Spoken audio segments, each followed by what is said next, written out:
ng kalamansi. Kaya depende pa rin po yan sa dating ng kalamansi. Kapag ka po kokonti ang dating, mahal ang presyo. Pero pagka po marami ang dating ng kalamansi, baba ang presyo. Kaya nakadepende pa rin yan sa demand. Natin itong mga baging sa ilalim. Yan ang pwedeng sumakal sa kalamansi natin. Lumalaki na rin po yung ating pansunod.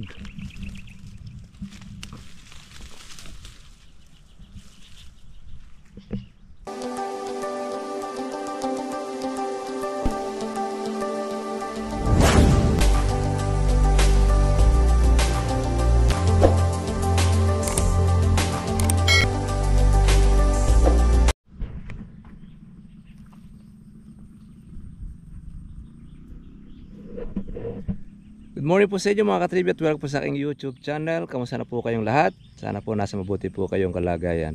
Shoutout po natin ang ating po mga ka-farmers, ang ating po mga magkakalamansi. Sana po kayong panig po ng Pilipinas at maging po mga katribya sa iba-iba pong bansa.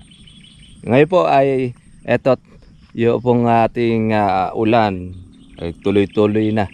Kaya pabor na po mga katribya sa ating pong kalamansi. At lumalaki na rin ang ating mga bunga.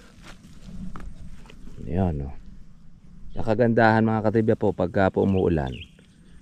Mabilis pong lumaki ang kalamansi. Ayan, kakatuwa naman. Pati po yung kanyang pansunod ay lumalaki na rin. Ayan, meron tayo isang sangang tuyo. Ayan, ganyan po ang ating ginagawa sa ating kalamansi. Kaya shoutout natin ang ating pong mga ka-farmers. Ito po tayo muli sa ating pong farming.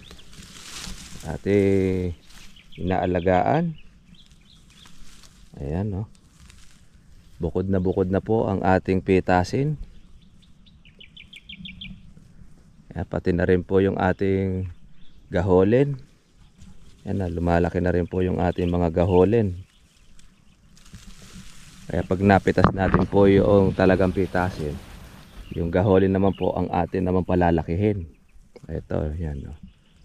Itong June yan, mapipitas to mga katribya. Pinalilintog-lintog lang po natin siya. Dahil, ayun, meron po kasi ngayon mga katribya, ang presyo, meron kumukuha ng netong 7, netong 8. Yan po, maganda. Kagandahan naman, hindi po masyadong bumaba ang kalamansi po natin. Kaya sulit po at paano po yung mga nagsipag-alaga. Para naman po makabawi.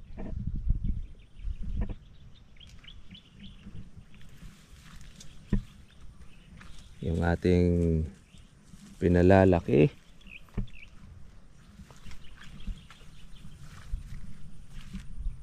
Tapos yung atin namang damuhin, mga patay na ang ating herbicide. Ayan, no. Iba talaga pagka po nauulan, nabubusog po siya ng tubig. Yun naman pong mga bulaklak, mga buko na. Ayan, no. Ang ating pong pang-August.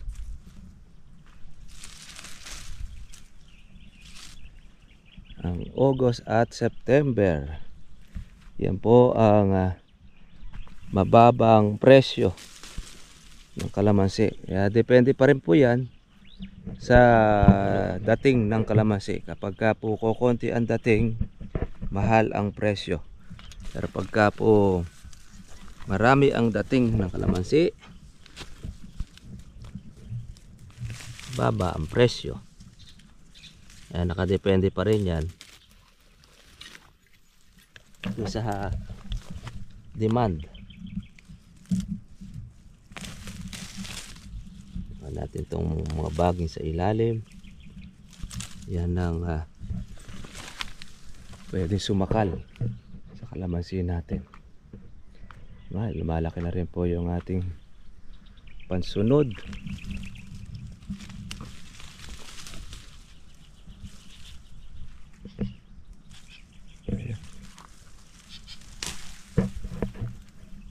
Magkag tayo ng baging mga katribya.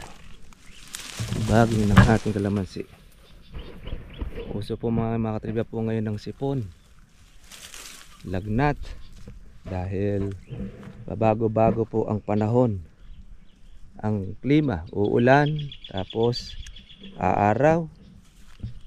Yan po ang panahon natin ngayon. Okay lang yan. Huwag lang tayong tatama mga katribya po noong bagong sakit. Sabagay hindi na po bago yung dati na yon. Yung chicken pox, bulutong, pwede na oh. Okay na. Mabilis po ang kanyang pagkalintog ng ating kalamansi. Sarap pong pitasin pagka po malalaki. Tanggal muna natin po ang baging sa ilalim.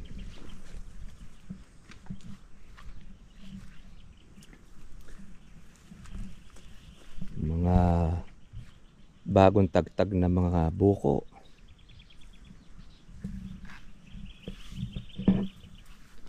Sumunod na siya. Mga ilang linggo lang yan, makikita na natin yung mga bukong bagong tagtag.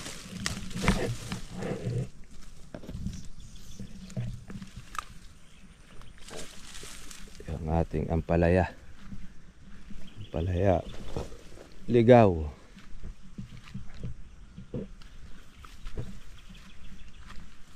Ito.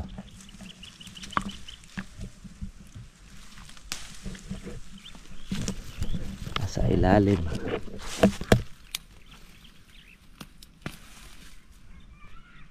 Suot natin ang nasa ilalim.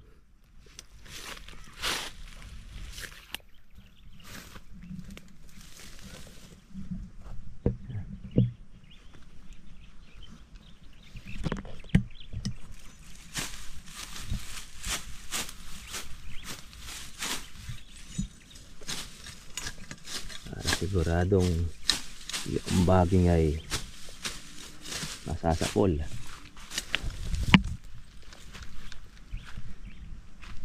Nakarecover itong talilong nung maabutan ng ulan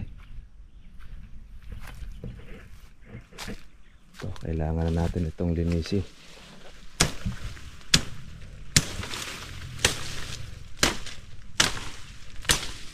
para hindi magubat.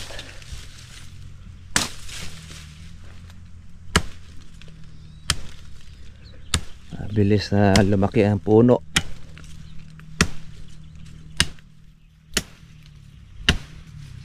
Tsaka yung mga damo, buhay na naman uli ang mga damo niyan.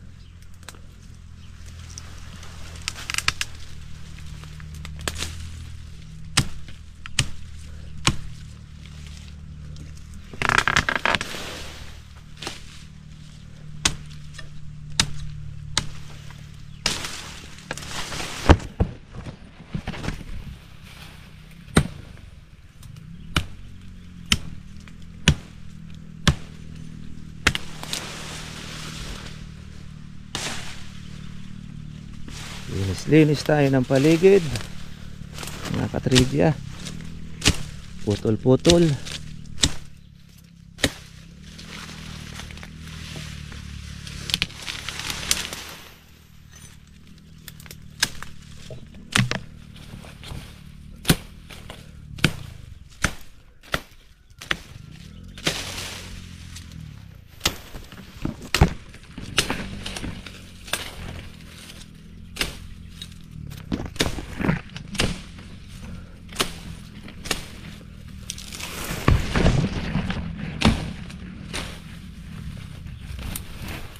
Makulimlim na naman. Ibig-ibig na umulan na naman mga katribya. Kaya biyayang ulan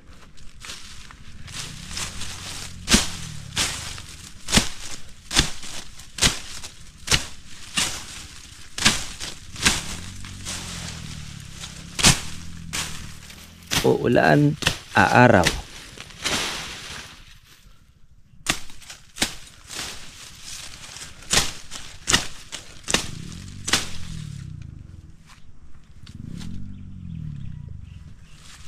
Ang dakake.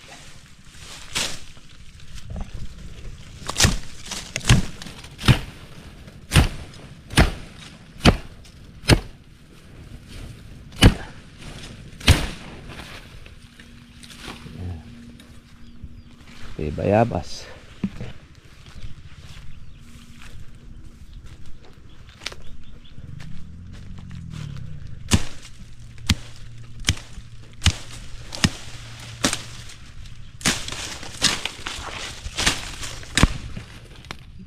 Linis tayo, mga katribya.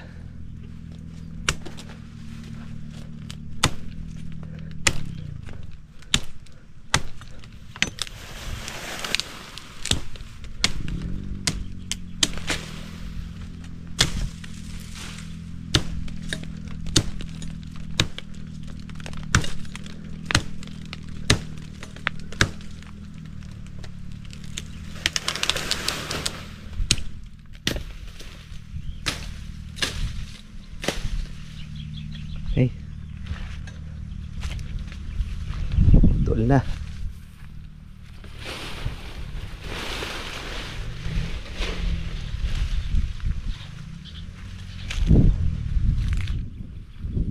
Saging ng kapitbahay.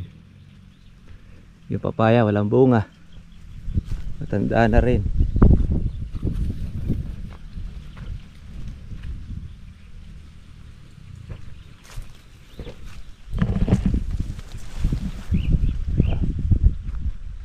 Kapitbahay malinis, walang damo. Kaya lang wala rin gaano pong pitasin. Pero sandamakmak naman ang mga buko. Yan.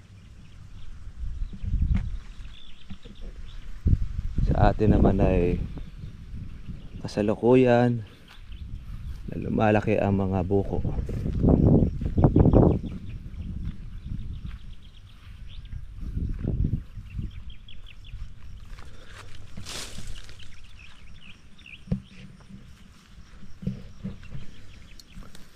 Ganda na ng dahon niya. Lilintog na rin ang bunga.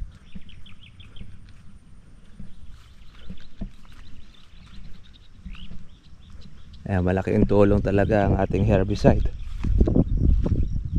Dahil nababawasan ang ating trabaho pagka meron tayong pang herbicide. Kung hindi, wala na tayong magagawa kundi magdamo na magdamo sa ating kalamansi. Dahil doon sa herbicide natin ginagawa, ayun, napapatay naman po yung ating mga damo.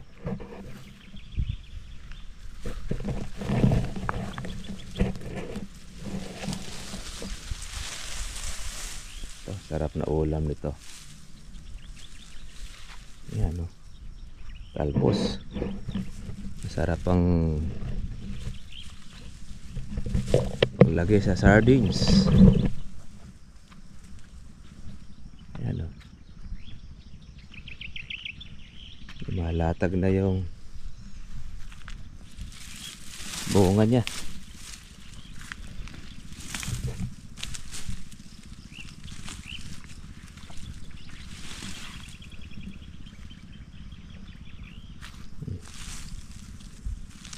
Hindi lang mga tribe nagparehas ang bulaklak nito nung time na pangalawang bulaklak na ating inaalagaan. Kaya merong maraming bunga, meron naman na kakaunti.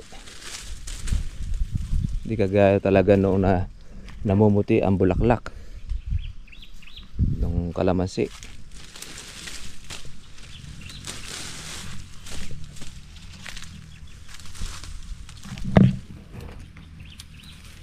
Natin ito yung ampalayang ligaw.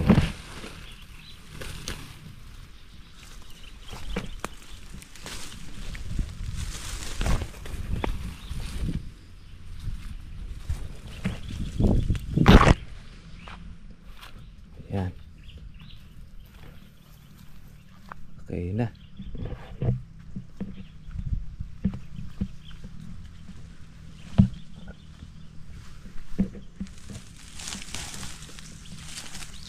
Ito yung alokbate. Matindi ang buhay niyan, matagal. Mahirap po siyang patayin. Pati katawan niya tumutubo, mga katribya. Ayan. Kahit putulin mo yung kanyang pinakasanga, nabubuhay.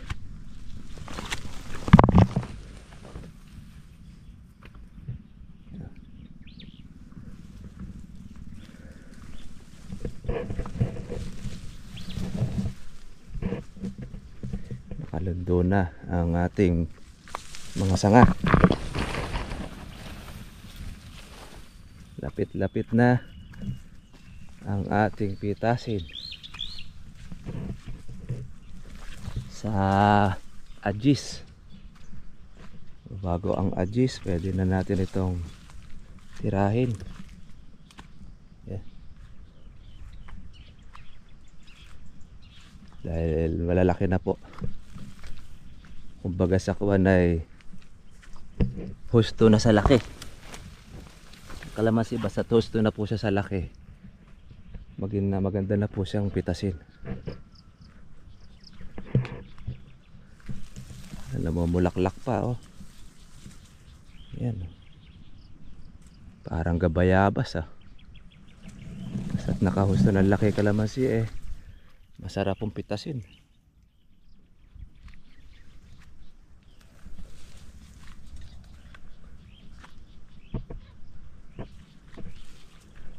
Ito yung mga gahuli natin lumalaki na rin. Pasensya na kayo mga katribya po sa boses natin at ibig po natin na sipunin. Iba ang boses natin.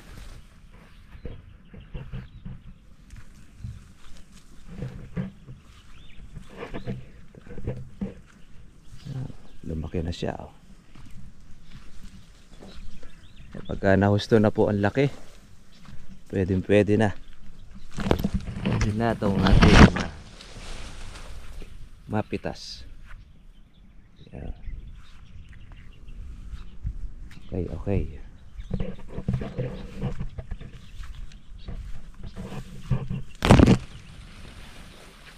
Damo natin ay nung maulan, iba nakaka-recover. Pero ibang mga maliliit ay napapatay naman.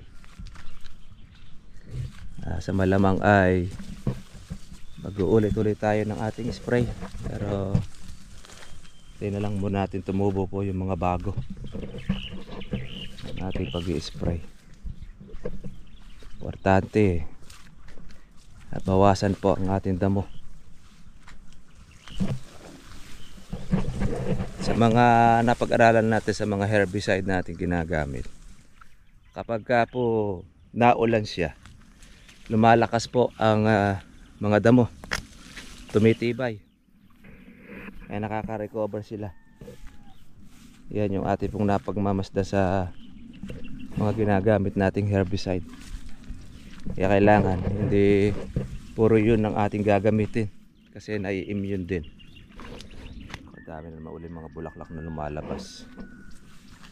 Mula noong maulan na naman ay nakaporma na naman ang mga bulaklak. Napakasipag ng ating kalamansi, kabubulaklak at kabubunga. O na lang minsan ang magsasawa sa pag-aalaga. So ayan, importante dyan meron tayong makukuha. Habang ang kalamansi hindi pa siya bumababa po ng ganong kababa, lumalaki na po ang parang gabayabas na. Yan, laki. Bukod na ang ating pitasin.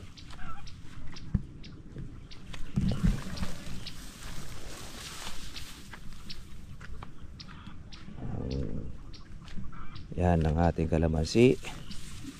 bunga ng ating pag-aalaga, yung mga natira, tsaka po yung pampansunod. Ang ganda po noong dahon, pati na rin mga buko. Yan, yung mga buko na yan, mga maliliit, wala na tayo marami ginastos dyan. Di na tayo nagpatubig, di na rin tayo nag-insecticide. Pang maintenance na po yan ng ating kalamansi. Ang mga bunga natin mga maliliit.